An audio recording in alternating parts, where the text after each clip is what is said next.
Hi guys, welcome back to the YBF podcast. It's your girl Natasha. We're back with another special guest, and I am super excited because I've known this fabulous woman for a little while now, and she's just all around amazing. And I always respect writers because I just don't think I can do what they do.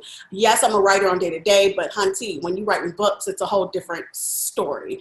So we are going to talk to someone that has written a whole entire book with a companion as well, and about somebody that we love, who is Auntie Maxine Waters. And I just am so excited to get into why she did what she did, to shed the spotlight on an amazing woman in the United States Congress. So please welcome to the YBF podcast, senior culture writer for the Washington Post, as well as the author of the book is dropped this week, guys, of Reclaiming Her Time, The Power of Maxine Waters. It went on sale October 20th, and she wrote the book with R. Eric Thomas. Please welcome to the show, Helena Andrews-Dyer. Hi, thank you for having me. Hello there. You look so cute. Thank you. This is just for you. I was in sweatpants not 15 minutes ago. I mean, who says we can't wear sweatpants on the bottom? Who says? Right.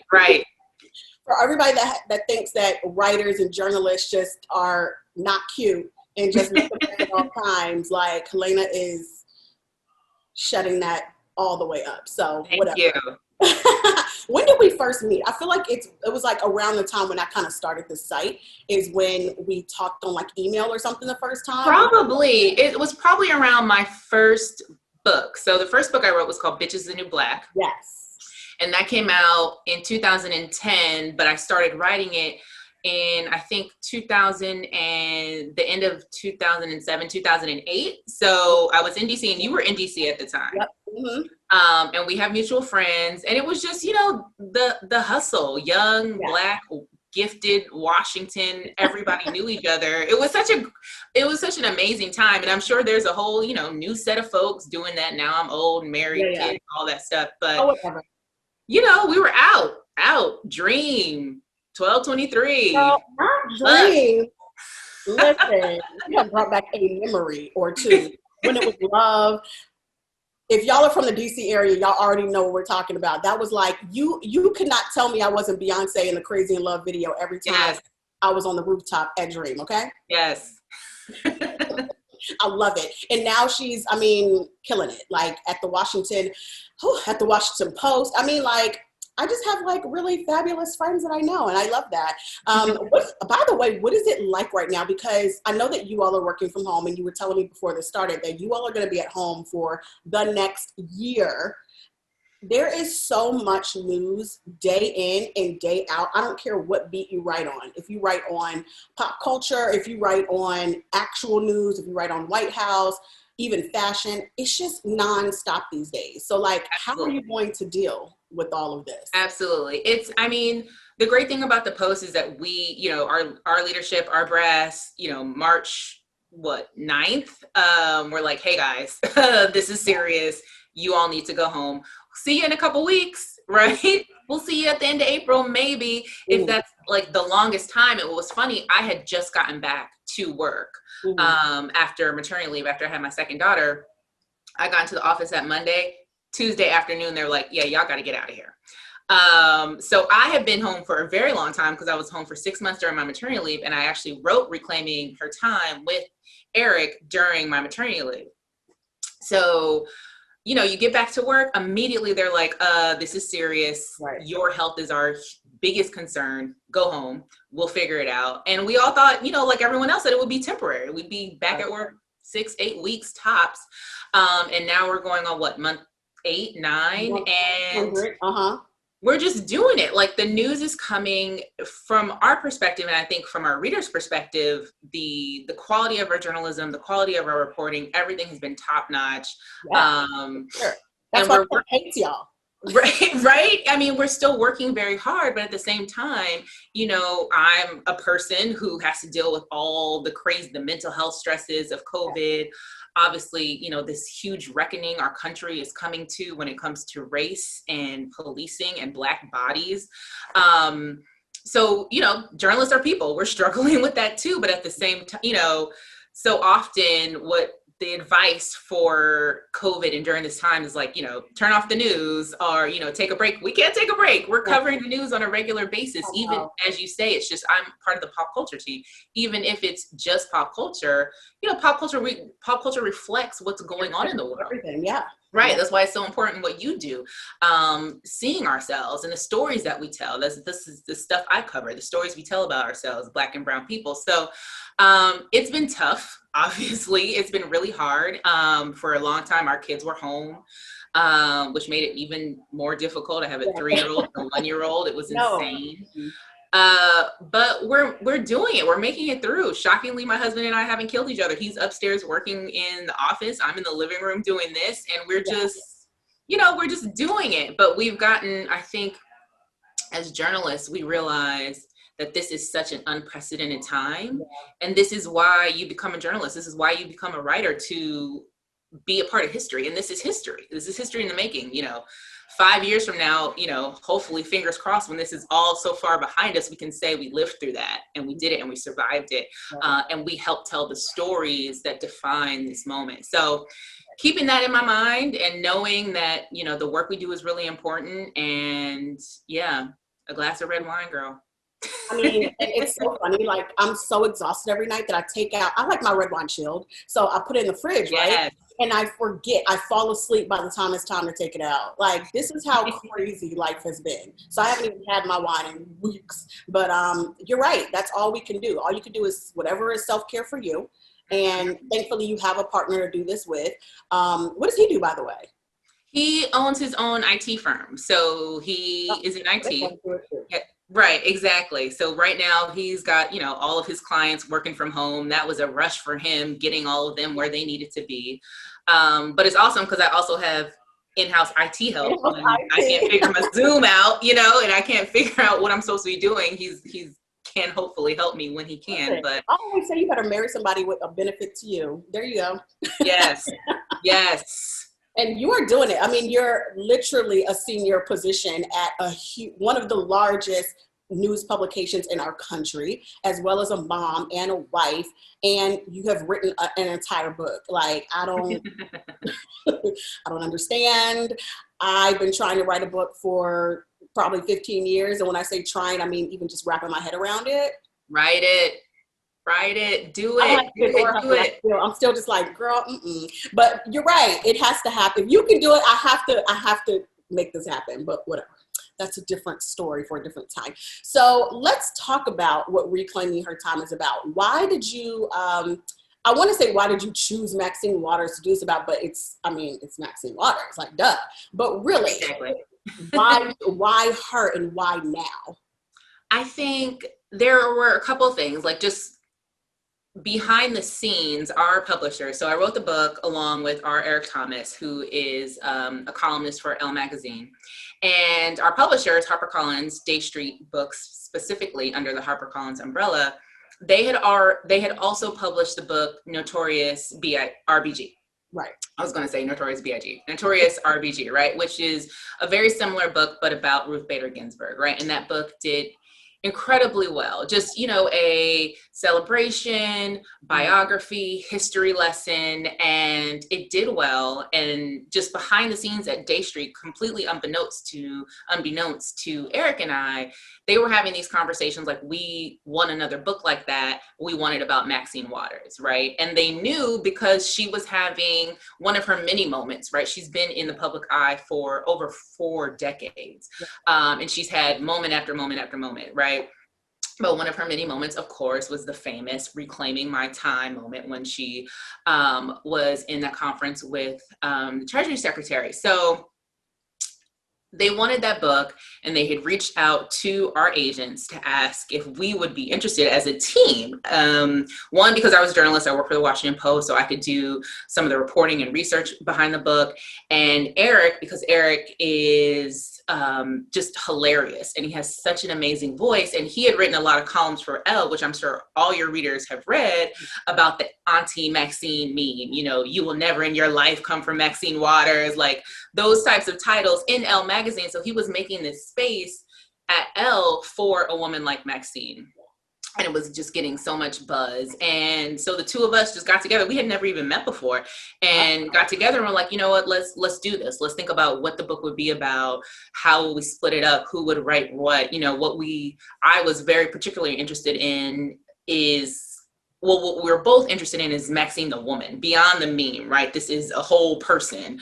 For decades. So yeah. Exactly. Yes. This is a whole like octogenarian. Yeah. And that was also important for us because, you know, we're losing our lions right now. You know, we lost John Lewis. Like it's a point in time where these people's stories need to be told. People who were so instrumental to everything, all the rights, everything that we have, right? Opened every single door. Their stories really need to be told. So there was no hesitation. Immediately, like, yes, of course we want to do this. And Eric and I discussed how we would do it, what we wanted the book to be about, really a celebration of her, and also just talking about who she was as a person. A lot of people don't know she grew up, you know, the fifth child out of 13 in St. Louis, you know, with a single mom who struggled, obviously, to take care of all those children. And yet she came out of that to be who she is today, right? She was married right out of high school at 18 to a GI. They moved to Los Angeles to, you know, like a lot of people were moving out of Missouri to get better job opportunities in Los Angeles. And she was working for the phone company for years before she even went back to school, back to college to earn her degree, to become the person on the road to becoming the person that we see today. But you know, she could have had a completely different path. She could have worked, she had said in interviews, you know, I could have worked at the phone company. Was a good job, right? I could have worked at the phone company until retirement my whole life. And that's who she would have been. And that would have been a great life. So we just wanted to explore that and thought that was like immensely important because she is an icon. She is a lion. And I want to make sure not just young Black girls know this story, but young white girls know this story, know that this is a woman who is fighting every single day for you. And especially with the passing of RBG, it's like, who else is, I don't want to say who else is fighting for us, but who else is fighting for us with the wisdom and experience that somebody like RBG has and Maxine Waters have. I mean, there's, you know, Elizabeth Warren and Nancy Pelosi, of course, but it's like, dang, we only got like 2 or 3. Like, we need people that have seen these things before and can easily just come for people when they need to be come for, and we can hop on. We don't have to keep starting at square one as women. Yes, you know absolutely. It's about institutional knowledge. Yeah. So that's why books like this are so important. I've talked a lot about legacy in our Black community, and it's something that I don't think we respect enough or that we put enough time and effort into. It does always feel like we're starting from square one, even with our kids, you know, like, and sometimes I side eye my parents like, y'all know that you didn't have to make me grind from you didn't have to do that. I didn't have to start from square one. But it's this whole thing of you need to learn, but at what point do we build off of what we've already done? So step one to that is just us knowing what has already been done. So thank you for writing a book like this so we could all have a lesson that we're not going to learn in school. And we don't have time to wait for Netflix to do a documentary, which I'm sure they will, but good luck to you on that, because I'm sure they will.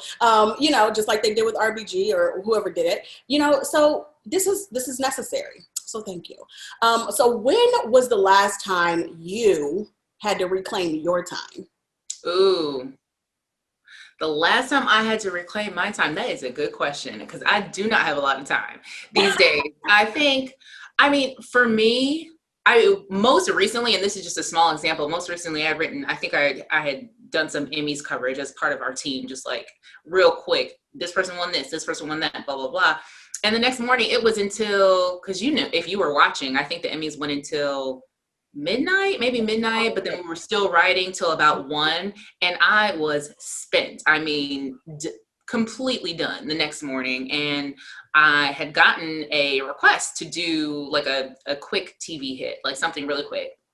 According to them on their side, they're like, oh, quick TV hit. But I'm like, I am a full Black woman. I need to get this together, all of this together, you know, while also getting the girls ready for school and all that stuff. And I was just like, yeah, you know what? I just can't do it. Like, it would have been cool. And, you know, I probably would have enjoyed it, had some, you know, interesting things to say. But I was like, this is just not, this is not something I can do.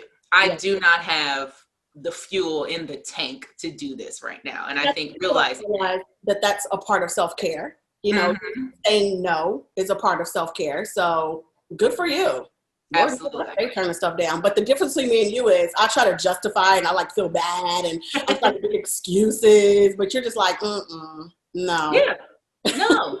And sometimes you have to say that. I mean, also now that it's coming to me as we're talking about it, most recently, like there's a media figure that I really, really want to interview. And I've tried to, and not just interview, do a larger profile on, right? Because that's part of what I see my mandate as at the Post as, and this is just like my personal mission, is to make sure we're telling stories that would not normally get told at a place like the Washington Post.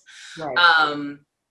And this is someone I've just been like stalking, right? At one point I know a friend of hers and had him FaceTime her. I'm not going to say who it is, but I've been stalking this woman, right? And was going back and forth with her publicist recently because I was like, yeah, let's do it. Let's like get a Zoom together. I just need an hour, which isn't a lot of time personally, I think. But again, that's me, my time, right? And I'm like, oh, I just need an hour. Then I'll want to talk to these people and this, blah, blah, blah. And they were like, yeah, it's just, we're going back and forth for like a week. I'm telling my editor, like, yes, no, I'm going to get her. It's like, this has been my target for so long. It's going to happen. We're going back and forth for a week. And finally she was like, her publicist says to me like, oh, you know what? She doesn't have the time, right? Because she's reclaiming her time on that end. She's like, she doesn't have the time. There's a lot of stuff swirling around her right now. She can't do it. Would you just do like a quick like Q&A? And I was just like, I'm going to pass. Like, because I didn't want to do that. I wasn't interested in that. That's not what I wanted to do. I feel you. We get hit with that a lot. And we don't even have the Washington Post title behind us. So if y'all are getting hit with that, then imagine with us. Right. So I get my feelings hurt and I get annoyed. And then I like, you start to go, okay, well, should I bend? And is this going to be a good get overall? Like, it's just mental energy that you have to extend. And then if you do it and it's not something you really want to do, you're pissed at yourself for how much energy you put into it. It probably won't turn out right.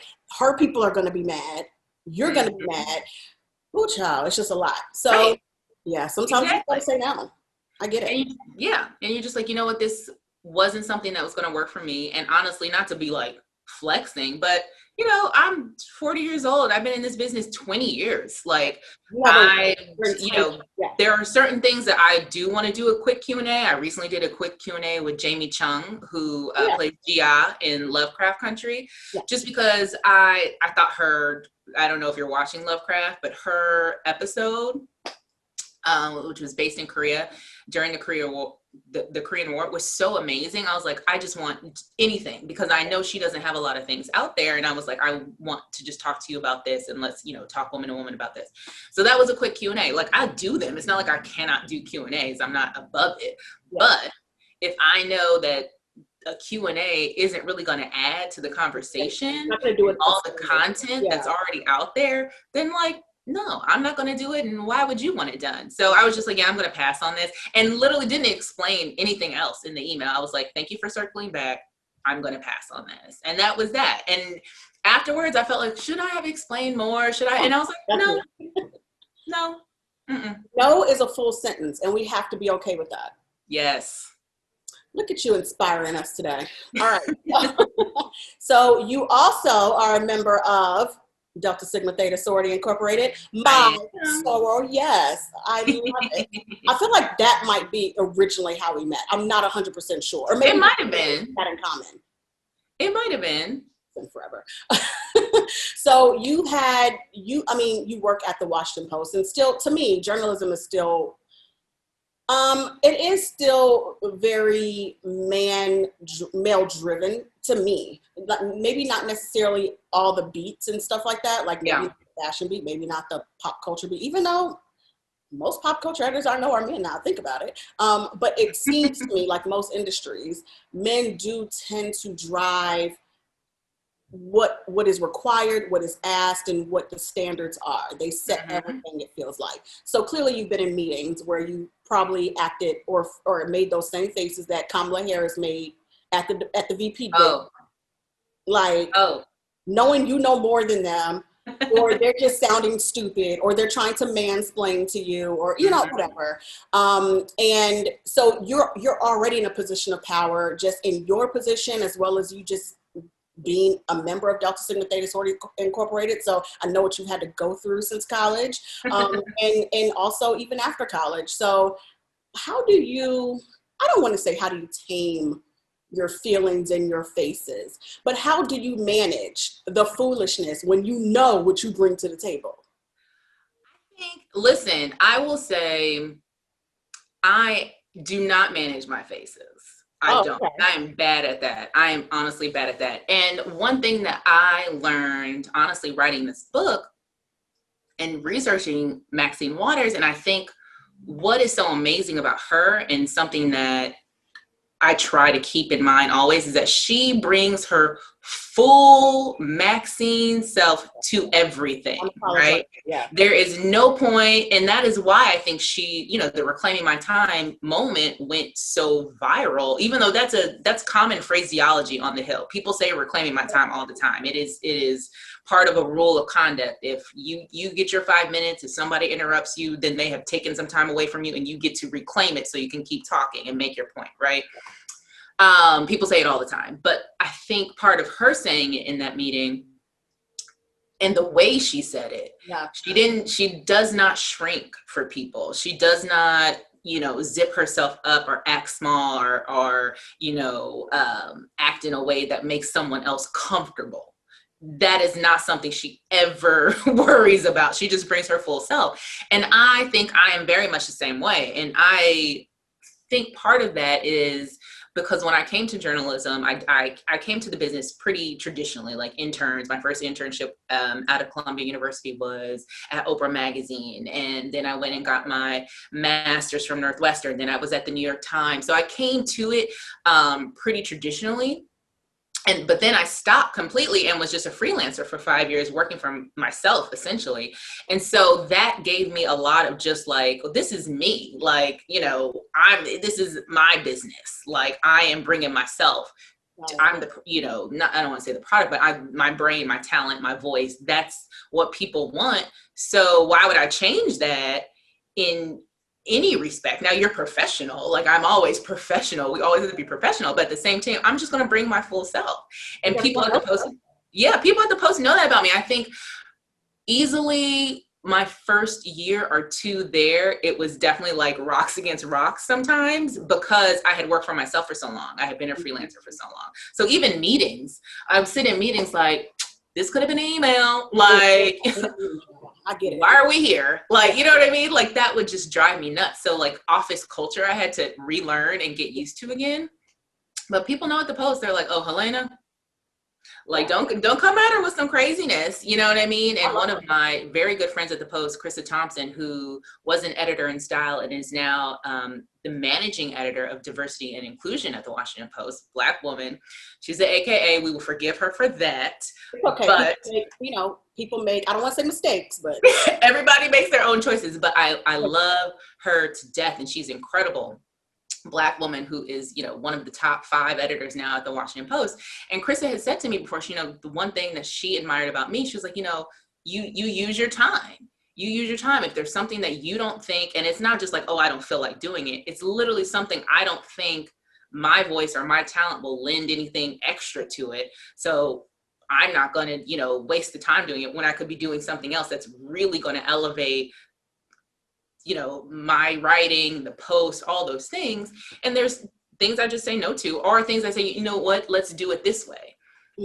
Or things that I pitch I think last summer, right before I went on maternity leave, I did a big story about Black maternal morbidity and Black women finding joy. That wouldn't be a story that someone would necessarily do at the Post, but it was my lived experience. I was 5 months pregnant with my second child at the time, staring down a C-section and thinking to myself, this is so scary to me. I know other people are feeling the same way. How do we get beyond that?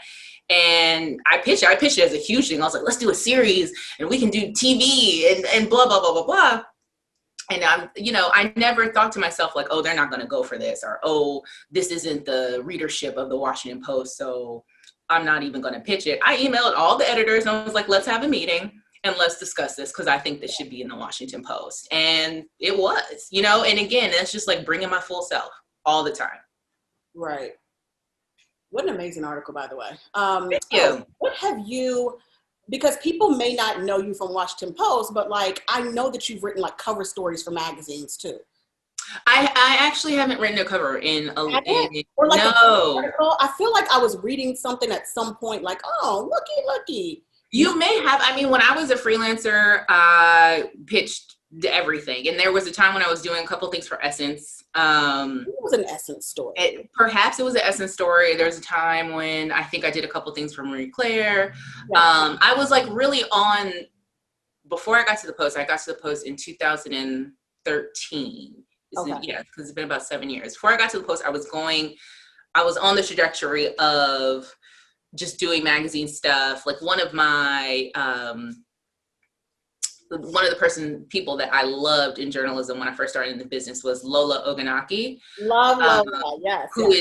Who's incredible. Also, Mitzi Miller, just writers, Black women, writers, voices who I followed and thought like, I want to be her. And that's what I want. Like, I want to do cover stories, that kind of stuff. And I was right on the cusp of doing that and thinking like, maybe I should move to New York because I was still in DC, but an opportunity came up at the Post and I thought, and I do love newspapers. Like I do love it. And to be honest, the magazine business is not what it used to be.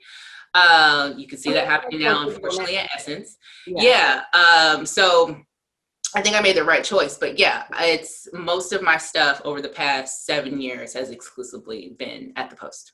Huh. Interesting. I'm gonna find what I saw. I feel like you've done a magazine article that I've read. I may have. Pointed out. And I was at Exo Jane for a while. I was an editor and writer at Exo Jane and did a lot of stuff for them. Yeah. All right. So going back to the VP debate, how do you feel, generally speaking, how do you feel Kamala Harris did? How do I feel she did at the VP debate? I think she went in there and did exactly what she was supposed to do, right? Is one, introduce herself, because a lot of people don't know, unfortunately, who Kamala is, right? The outside of the bubble, a lot are outside of California.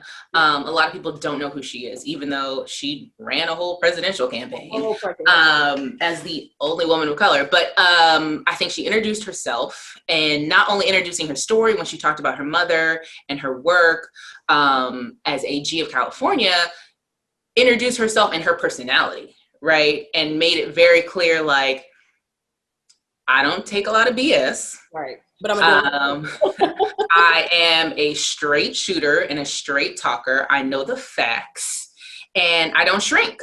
And I think that in and of itself was revolutionary. It was revolutionary to see from a woman in these types of debates, because the last time we saw a woman on stage debating a man was Hillary Clinton and Donald Trump in 2016. And that went much differently, and I think that she had to really toe a line, which I hate that she had to, in not being perceived as angry, right? Or shrill.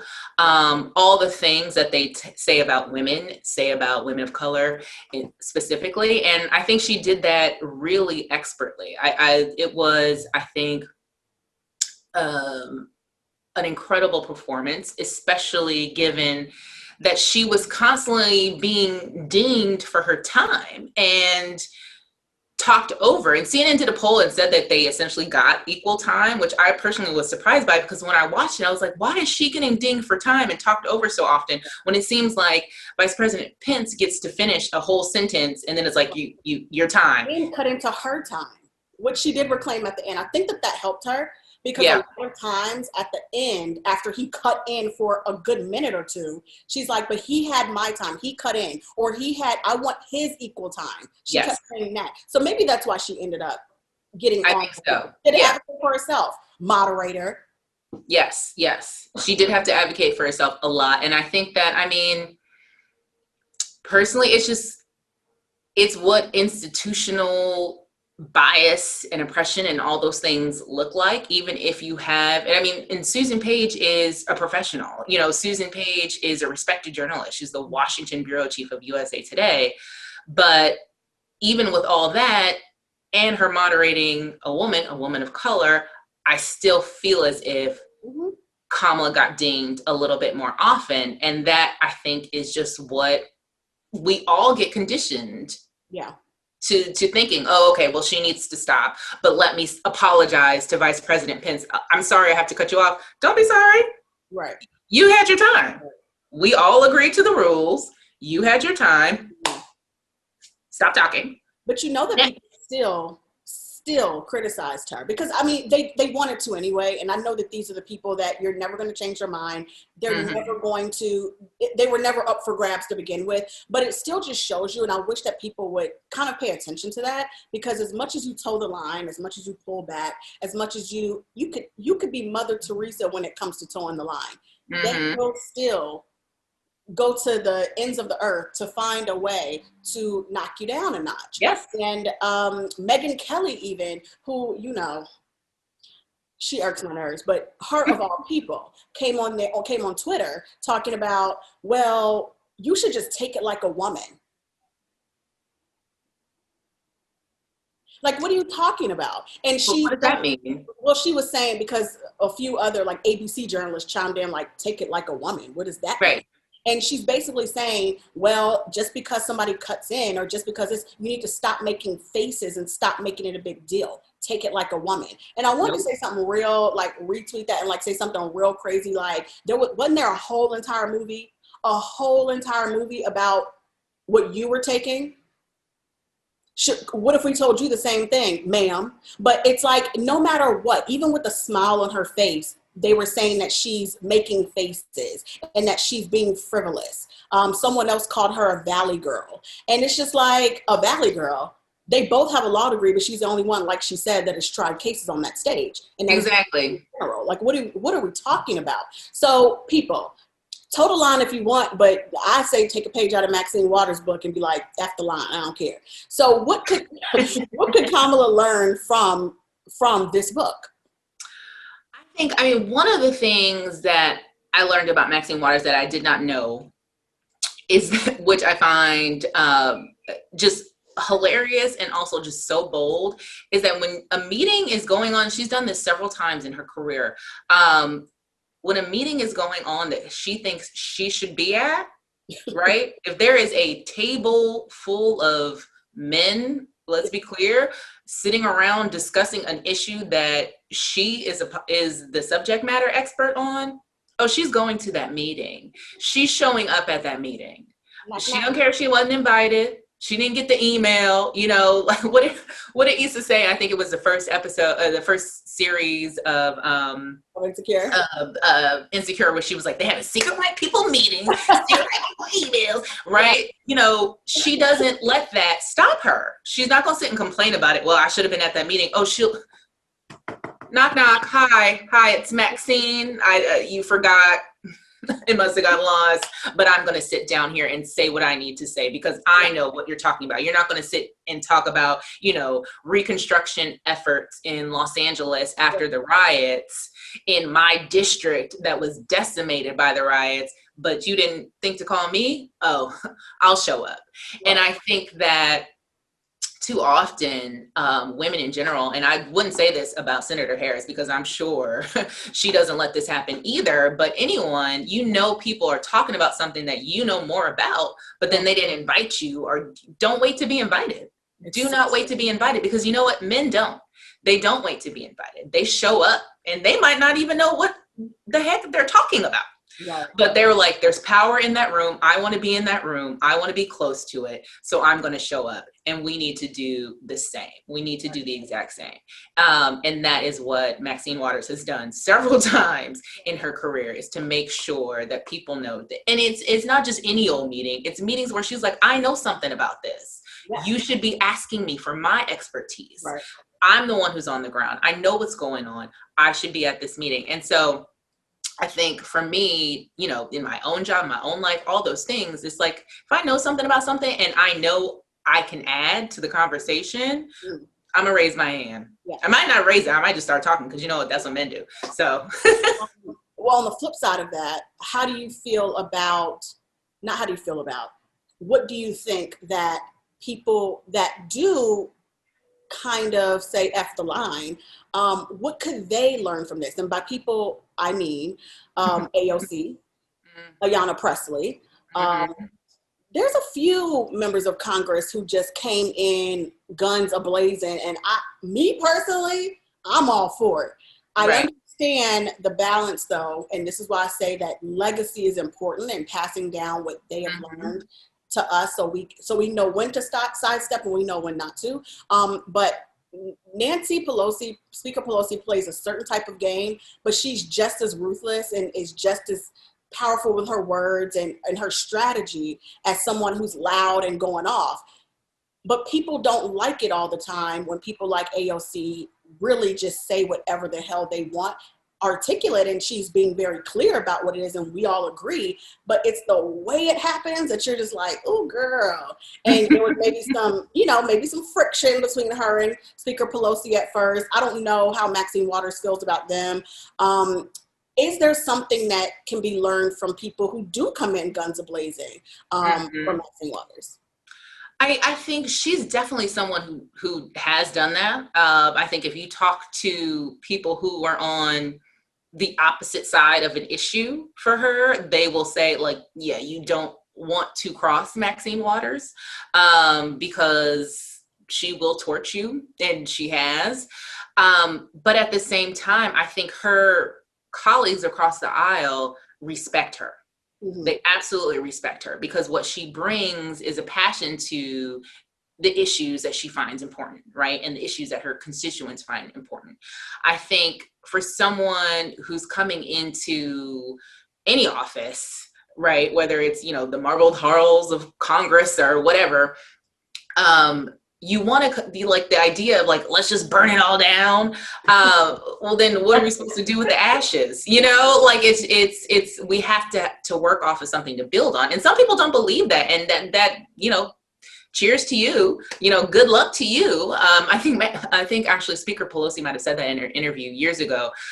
She was talking about like activists in San Francisco at the time that she was working as a public servant. And she was like, yeah, you can like march and protest and all those things. We need that. Like that's, we need those people who are so principled and will not bend, right? She's like, but we also need, she was like, and that's a role. Thank you.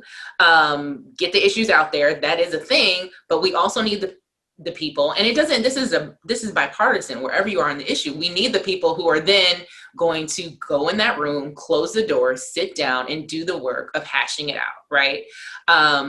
We're so divided as a country right now. And we need those folks who are going to say, listen, we have to figure this out together, right? We can't just burn you all down. You can't just burn us all down.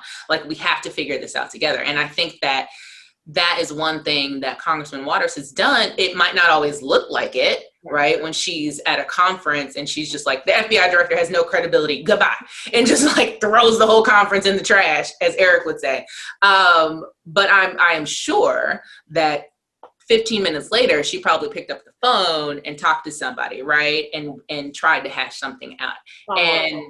Yeah, exactly. And it's like, now with social media, you can have this outward persona as a public person that's very brash and issues. And if you don't believe in these issues, then screw you.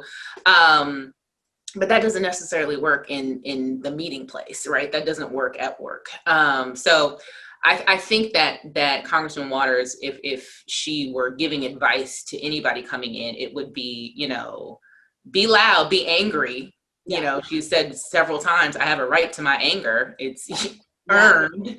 But you have to do something productive with it. So outside of the political atmosphere, we have people like Cardi B and Meg Thee Stallion, and even City Girls, who say, I know, right? Who say whatever the hell they want. But again, we can understand everything they're saying. And when I say the word, I want to preface this. When I say someone's articulate, please do not take that as me being a privileged person or acting like a white man talking about, oh, how articulate you are. Like, you speak so well. Yeah, like, no. I'm saying actually to prove the point that people just intentionally don't want to understand what they're saying and don't want to hear it, and just acting like, well, this is just crazy. They're just screaming and they're just using all this bad language and they just saying whatever. Like, they are articulating their points very well. Whether or not you believe it or whether or not you agree is a whole nother situation. But do not just minimize or mark off women who say something that you don't like and just be like, oh, well, they're just not making sense. And I'm asking this because I want to know what you think that someone like Maxine Waters would tell Cardi and Meg about this whole just navigating the world out here. But also, Maxine's known she loves her some rap music, okay? Like, she's talk, like, absolutely. She's a California girl. So absolutely. And Eric researched that. He researched that and wrote that chapter in the book talking about her love of hip hop and her embrace of hip hop and hip hop culture. Yeah, because she gets it. I mean, this is someone who lived in Watts, during the riots. Like, she understands anger. She understands that the loudness, quote unquote, comes from a true place, right? So I have no idea if she listens to Cardi or Megan, right? But she might, because she always talks about young people. She was like, and the young people are putting me on to all this other stuff. I think what she would say to them really is keep doing what you're doing, because people cannot minimize. They might try to minimize you. They might try to minimize you as a person, but they can't minimize the message. Like you say, if you are articulating it, and it's not about speaking so well, it's about communicating. If you are communicating what you think properly, and you're meeting people where you are and they are, right? And if you're doing it in a way that's effective, then you're succeeding. And if anything, those who are saying to you, oh, stop doing this, you can't do it like that, you have to do it like this, they're doing it because they see that you're winning. And they want to tamp you down, and they want to suppress you, and they want to suppress the message that you are clearly succeeding in getting across. So I think, when it comes to them and, their political messages, I am, as a culture reporter, so excited by this new wave of artistic energy and entertainers who are not afraid to be political, who are not afraid to say that, to be like, I am a whole human. Like, I am not just an entertainer. I'm not just a performer. I am out here in these streets, like, living the life that you want to snuff out. Like, I have to deal with it. Right. And they're getting their own careers. Like, people act like, we see the stories all the time, like TLC and oh gosh, BBD and, New Edition, all these people that went through hell during their careers, and people are like, why didn't you speak up more? Okay, so whenever women in particular, and Cardi's actually been pretty vocal about this. She's been suing her ex-manager for like 5 years, like trying to get what she feels she's just due. And people get upset when you do that. So I do feel like it's not just about, oh, you're a 1%er and you're over here on stages and you live in this high life. They have to manage that life, and as soon as they're quiet about that and not speaking out about the things that are hurting them or hurting their business, y'all blame them for being messed over. But when they are speaking out, oh, you need to be quiet because you just are on stages and you're rich. it's craziness. So I get it. Yeah. I get the crazy that they go through, but I love that. I just feel like Maxine Waters would like go to brunch with them and they would cut all the way up. Like I can just see it. They absolutely would. I am positive that they would, and someone needs to make that happen. Literally, Maxine sitting down with Cardi, sitting down with Megan. You moderating the brunch. Yes, yes. No, seriously. She has so much like wisdom, and as you said at the beginning of this, like just institutional knowledge to share. Someone who has been, you know, she's been in every stage of government. She was in the city council. She was a chief of staff of a city councilman. She was a state legislator, and then Congress, and now she's a chairwoman of one of the most powerful committees in Congress. I mean, she has done it all and seen it all. I don't think there's any, I literally don't think there is anything she has not seen or anything that would phase her. And yeah, she has so much knowledge to share. And I hope that with this book and people reading it and learning her story and retuning into her, that just gives her more of that and more of this like two-way conversation with, not just her constituents, obviously, because she represents the constituents of California, but just her fans. Yeah, because she has fans. And we're all affected. Anything that, I think people don't get that, but everything that a senator does, no matter what state they live in, anything that a representative does, no matter what district they represent, it still is going to affect you at the end of the day. Because if they vote for a bill that's going to affect your district, then they vote for a bill. Like and the only way it gets passed in order to affect you is if they voted for it in their district. So everything, all politics are local. Remember that. Yes. I know that was a little off subject, but it needed to be said. All right, so I want to talk about relationships real quick, and I know that you can chime in about what you the married one over here. What you doing for? I'm a single one here. So I want to find out, and you can probably chime in just with your own experience with this. But I had a good question submitted to me. So in the book, basically Maxine Waters' husband, Mr. Sid Williams, he's been vocally supportive of his wife. Like, this is a very powerful woman. I don't know how she acts at home, but I'm just telling you what I see. You know, like she's not dominant, but she's a type A person, and she runs her ish. You know, not every man can handle that. And there's this quote in the book that says, that Mr. Sid Williams says, I'm an ex-football player, so the accolades she's receiving right now, I've gone through. So it's no big deal. It's her time to be a shining light. I admire her for that. She's worked very hard to be in the position that she's in right now. I enjoy every minute of it that she's happy.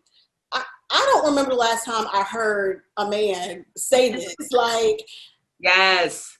I've been through some things with men, and, you know, a lot of times it may start off like that, and they've been married, since the 70s? It may start off like that, but it doesn't always end like that. Resentment can build, or people can just get tired of it, or you're not doing your job as a mom and doing your job as a wife. Usually it doesn't end like that, all that support and admiration.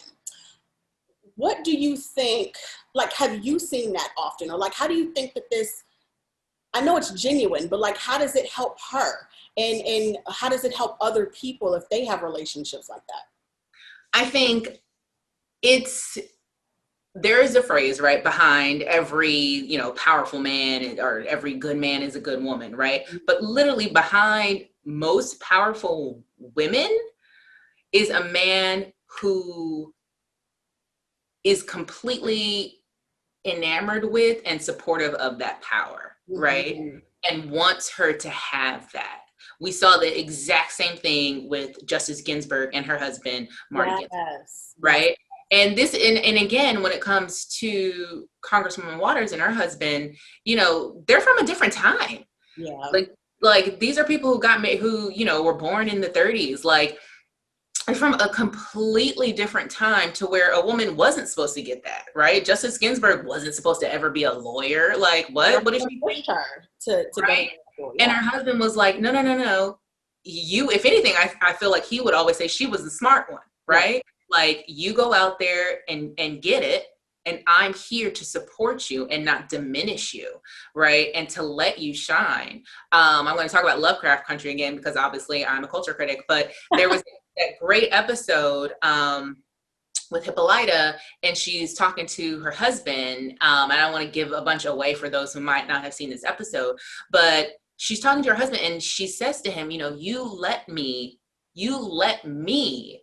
dampen myself. You married me, you saw me, you knew that I was a discoverer, a curious person, but you also like the fact that I was home taking care of our kids so that you could go off and have an adventure, and like the fact that I was here. You allowed me to dampen my light. And, in the episode, he was like, you're right. I did. Like, what you want to do, girl?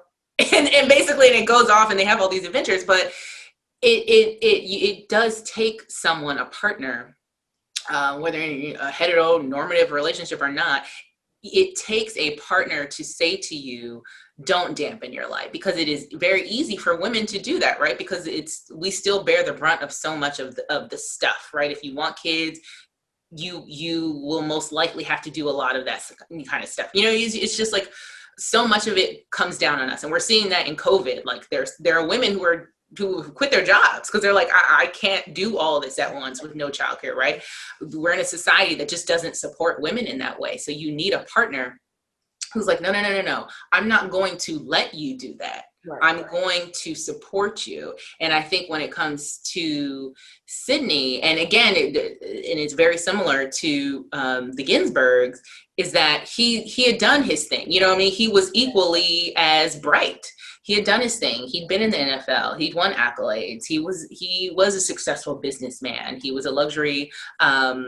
He worked at a luxury car dealership, and then went on to do other business stuff after that. So he was already experiencing his own successes. So her success didn't diminish his in a way, and that's what it is. I think it's you find you a partner who doesn't think that your success somehow dings them. If anything, they think, oh, no, she's successful. I'll go out and get some of my own, and then support her. And it's this, hopefully this thing that's feeding upon each other, and that you're both doing very well. Obviously, like, it's hard. It is hard to be like. How do you find those red flags? Like, have you ever been in a relationship? Clearly not the one you're in now, but before your marriage, like, did you ever experience a non-supportive partner? I think I was much younger, but I think that I probably experienced people like I met my husband right after, not too long after my first book came out. And before that, it was at a time in DC, like there had been an article written about me. So I was kind of like, some people like knew who I was before I knew them, basically. And there was kind of like this idea that, oh, she thinks this and this about herself. Or so men that I would date would not want to challenge that, but it was challenging. It was like a challenge to date me. And then it would be like, could they get me to be submissive? Right. I think. What is that? They do that. Yes. And it's just like, no. And nope, that's not going to work. And my husband is someone who is very much like, no, we eat together, like we're out here getting it together. You have dreams and goals, and I will not let you not do those things. And I have dreams and goals, and you have to keep me accountable and make sure I do those things as well. But I think when I met people who it seemed to me like just little things, just little silly things like, oh, we're not going to go out to dinner because I don't take girls out to dinner until we've dated for 4 weeks. The rules, right? Right. And it's just like, no, because it's just these tiny things that you can tell are just about control. Yes. If they're not so overt about them. Tiny things that is like they're trying to control you in this way. Or someone who is I remember I dated someone who was so like concerned about my past sexual history. And I was just like, but what does that have to do? And what about yours? Like, why does exactly, it matter? but what does that have to do with what we're doing now? Like, we're in a relationship, and like literally wanted like a breakdown of and this person. Yes. And I remember immediately I was like, that's not gonna work. And again, it's just about control. And you can tell when anyone is trying to control you in tiny ways because they are insecure, essentially. Right. And so you just have to move on. Like, there were times where I thought to myself, like, am I just too much? Am I doing too much? Am I doing too much in a relationship? Like, am I like too out there? And just realize over time, like, no, it's not me. It's not me, because who is for you? As you know, my friend Demetria Lucas very well. What is she? Demetria always says, find you a pot, a lid to fit your pot, right? Because who is for you is for you, and they are out there. And you should never have to diminish yourself for anybody else. Yeah. I mean, I want to say easier said than done, but it is easy to do. I'm good at cutting people off, but I think it's that whole fear of, okay, but I have to be okay with being alone, because it just feels like the pot is so small. So you start making concessions here and there, because people tell society tells women, you're too picky. Yeah. And their version of too picky is, I won't allow a man to abuse me. Like right. Exactly. So I don't know. No, they're out there. That's the thing. The person is out there. I promise you, they are. And the thing is, I mean, it just depends on what you're looking for. Like, there was a time where I was like, okay, I'm not finding the one right now. I'm just having a good time. I'm just enjoying myself. And that was fine too. You know what I mean? That was fine too when you learn stuff about yourself. Yes, I think it's okay to say, we all make compromises in relationships, because everybody does. You have to, right? But none of those compromises ever made me feel as if I wasn't bringing my full, authentic self. I will say this. I had to say this. The first time I met Michelle Obama in person was at Deborah Lee's house. I'm gonna drop a bunch of names. Yes. I was at Deborah. I want all the details. I actually got in trouble for this story that I wrote about it. But anyway, I was at Deborah Lee's house when she was still in DC. And oops, sorry. My doorbell just went off. Deborah Lee's house when she was still in DC, and Michelle Obama was there. And she was being very gracious. It was like a small thing. She was welcoming Deisha Dyer when Deisha Dyer was becoming a social secretary, her last social secretary when they were still in the White House. And I asked her, I was just about to get married, and I said, what is the advice that you would give to someone who is about to get married, about to embark on this like crazy adventure? And she told me a couple things, but one of the two biggest things. She told me, don't trip off the wedding. She was like, somebody gonna come with the wrong shoes on. Someone's gonna wear the wrong thing. Don't trip. It's one day. Like, don't trip. And she said trip, which I thought was so funny. She was like, don't trip off the wedding. And she told me, and she was like, marriage is hard for everybody. She's like, don't think it's just you. She was like, when people come to me and they're like, oh, we had a couple bad months. And she was like, months? It could be years. Like, marriage is tough. It's not just you. It is a tough thing. And the last thing she said to me, she was like, always be your authentic self. Yeah. I'm remembering exactly her words. She was like, what sustained Barack and I for so many years is that we are both our authentic selves in this relationship. I'm not trying to pretend to be somebody else. He's not trying to pretend to be somebody else. We are who we are, and we love those people. Yeah. And this was 6-7 years ago, she told me this, and I have remembered it to this day. And I try to always keep that in mind. Yeah. Eventually your true self is going to show itself. And whether you realize it or not, people will keep game, and then things could be over, Yeah. So why even waste the time? But again, it's I know for a lot of women who are single and looking for a partner, it's still that fear of what's the balance of what I'll put up with and what I want in order to not be single for the rest of my life. Mm-hmm. And it just feels like some of you are so lucky to find these men who are so supportive, but and it, like she said, marriage is hard for everybody. I say all the time, it's like, you see us showing up at this event when we were going to events, right? In the before times, you see her showing to this event looking cute. You don't know what happened on the car ride over here. Like, it's still hard. It's still very hard, but the person is out there. I promise you. Yeah. Love it. So your first book, and we're going to wrap up, but your first book, Bitch is the New Black, which you mentioned earlier, it's your own memoir about how you were raised, how you were brought up, things that you've learned over the years, and very personal. Yes. Is there anything that you regret sharing? No. Mm-mm. Because you're your true, authentic self. Well, yes, it's funny now, because it's been so long, right? It's been like 10 years. It's so funny. People I meet now who don't know anything about my first book, and then they will buy it and read it, which I always think is funny. So I don't like run around telling, oh, go buy this book. And we had like old neighbors who are now good friends of ours who like went on vacation and like everybody bought it. It was like she bought it, her husband bought it, her mama read it, her sister read it. And she's like, oh, we're all reading your book. I was like, okay, you know a lot about me now. Yeah. Like a lot.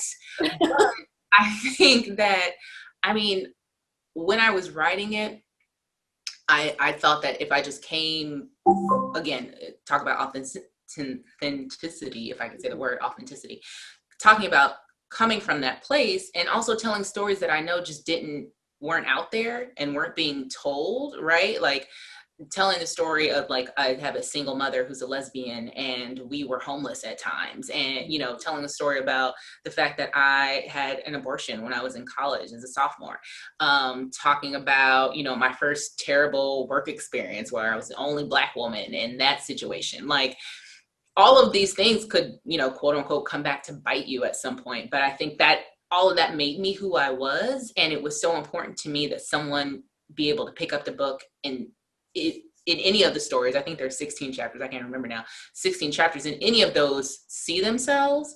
That was more important to me. And, you know, the people who know me well, you know, and it, like my husband will always say, like, you got a lot of like acquaintances. He was like, but you only have a couple friends. And I really do. So it's like my good friends, well, nothing new to them. There were no surprises to the people in my life. And so yeah, I don't regret. Nothing has like come back to bite me. But I will say I teach journalism and I tell my students, my journalism students all the time, like, stop writing about your life on the internet. You know, keep your stuff off of Twitter and Facebook and the blogs, because if you want a job someday, like, do as I say, not as I do. I was like, I was in a different place in my career, wanted different things at the time, but no, I'm really proud of that book. And even today, if I open it up and flip to a page and I read it, I'm like, that is what I was thinking back then. Okay. Right. And yeah, it's something that I am proud and for my daughters to read someday. I was going to say, like, are you, even with the current book, like, do you feel like, I mean, clearly your first book is not for them at this age, but even the current book, do you keep in mind, like, your daughters and kids and things like that when you're writing certain things, even for the Washington Post? Like, are these things for them? Absolutely. I think that I'm always imagining myself as the reader and myself at, you know, 12, 14, 16, 20s, you know, just who I was and the types of stories that I was drawn to and didn't see enough of. Yeah. And so I always want to write those stories, and I always want to make sure that those people get to have a voice in a place that some people don't think they should be allowed. And, you know, thankfully at the Washington Post, I've been able to do just so much of what I wanted to do. Like, it's very rare anybody there has said, no, don't write about this. And I think I've been able to tell a lot of like really cool, interesting stories. And with this Maxine book, it's definitely something that, you know, a advanced, you know, middle school reader can get into, and a full grown adult, you know, to learn that there is a woman out there that looks like you, a straight up Black woman who is very proud of the fact and brings her full self everywhere she goes, is out there. And there's no signs of stopping. I talked to one of her staffers for the book, and I was like, you know, what is it about her working for her, like, that's very specific to who she is? And they're like, she's an Energizer bunny.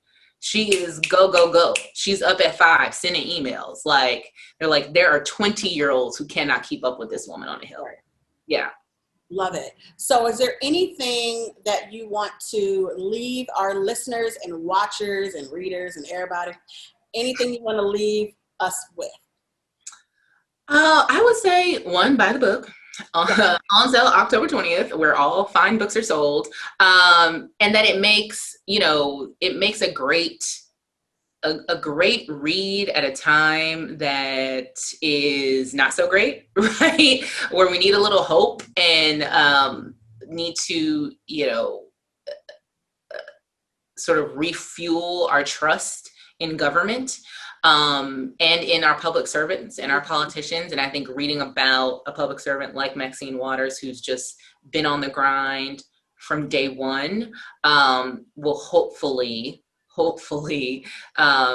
give you some energy, give you some peace of mind. And, 2 weeks later, when you have to cast your ballot, November 3rd, do it with clear eyes. And I think that this book will help a lot of people just to recenter themselves, because it's been chaotic the past year.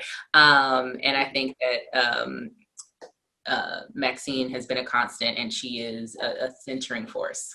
I was going to say that. I just like the fact that she's never wavers from her original thoughts. That's how you know they're genuine.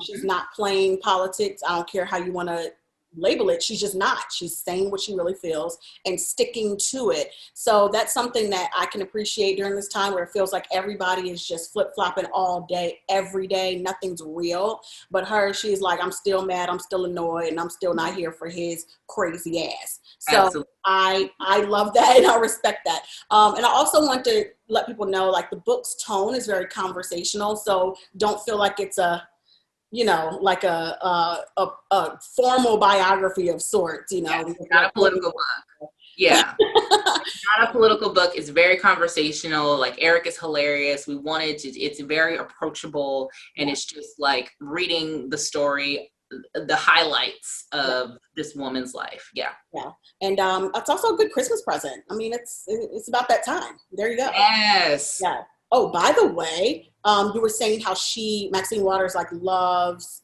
young people and really respects that. So she is one of the first, her and Elijah Cummings, actually, the late Elijah Cummings, were the first Congress people to invite me to speak on Capitol Hill. And This was at the time where I think I had just started the site like 2 years prior, maybe 3 years prior. And so for Maxine Waters, it was her Young, Gifted, and Black panel that she did every year during CBC. And Elijah Cummings, I can't remember exactly what it was, but it was something similar. And at that time, for somebody who was, how old was I? Like 27, 28? Like, I mean, for somebody, or maybe 25, hell. Like, for somebody that young and in a brand new landscape of journalism, I was getting no respect from anybody, which I get. I'm not a journalist. I was in college and going to law school. Like, I wasn't a journalist. But it was so much disrespect given, and so much like, I'm going to write her off. She has nothing to say. And this is why I kind of steered away from politics, even though that was my passion, because I was told I don't have a right to talk about it since I'm talking about frivolous things. Go back to talking about Beyonce. Go back to, you don't know what you're talking about. And I'm like, I have a degree in poli-sci. I don't understand. And that's how it felt. But those two people were the only people who were like, come speak on this panel. And I'm like, what? So I appreciate that. She always sees you. I mean, yeah, the site was known, but damn, I didn't think it was that known for her to come and ask. So keep that in mind. People are always watching what you're doing, and people like her always try to keep their ear to the ground, and that matters if you want them representing you. Absolutely. Yeah.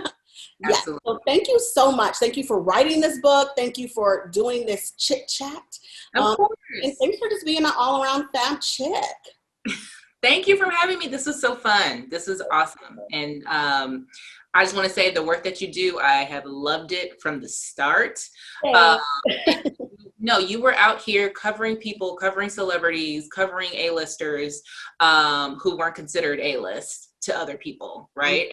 And we're in a whole new landscape now where you were light years ahead of the game. You were light and now years. Black people are driving the conversation. Our culture is driving everything else. But absolutely. All right. Well, thank you so much for doing this. Reclaiming Her Time, The Power of Maxine Waters is available now. Went on sale October 20th. Get it everywhere. Y'all on Amazon all day. Go ahead and just hit that cart. Do what you got to do. Christmas time is coming up. Get it in your life. Thank you to Helena Andrews-Dyer for all of your fab work at the Washington Post, as well as with this book. And thank y'all for watching. Thank you for listening. Visit theybf.com for all breaking news on celebrity gossip, entertainment news, politics, the election, y'all. I don't know what's gonna happen. But please vote, and vote now. Not on election day. If you can vote early. Get it in your life, y'all. Thank you, Helena. Thank you, Natasha. Thanks. Bye, y'all.